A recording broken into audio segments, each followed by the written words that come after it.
Now the second part of this strategy is that you are going to do your mock test. So you should not wait till the last moment to write your mock test. It should start at least 1 month prior to the exam. And then what you should do is, you should write this exam like an actual JEE exam. You should set up the clock, preferably take previous year JEE question papers, because they will give you first-hand experience of how student actually felt in the exam.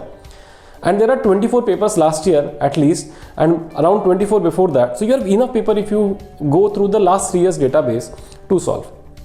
So once you take up one of these papers, now set up the clock, close your room and sit like you are writing an exam. And now once you have attempted that paper, be very sure about what kind of time management that you have in the paper. So only two kind of mistakes a student do in a paper: how they are managing their time and how they are managing their accuracy. So in order to manage your time better, you can do two very specific things. The first thing is, you can have some kind of a markers into place. You should start your paper with chemistry.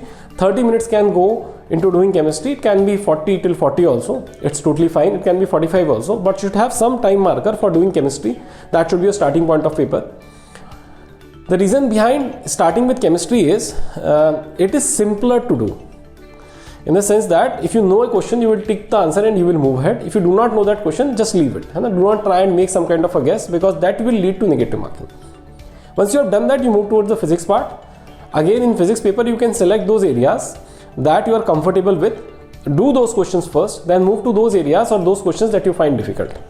Once you have done that, in around 1 hour 10 minutes, you can move to the maths part. Again, give 1 hour to that paper and sincerely attempt what you know first, and only do those questions after that you find moderately difficult and difficult. Once you have attempted this paper in this systematic manner, you will be left with 10, 15, 20, 30 minutes based on how you have distributed the time in the paper.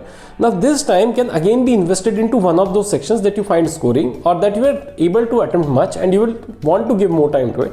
Sometimes a student will also want to give more time to those sections that they have felt that probably I could check those questions once more, then I would be able to get better marks. So once you have done that, you have written your paper. Now take 10-15 minutes of break and move on to the next stage.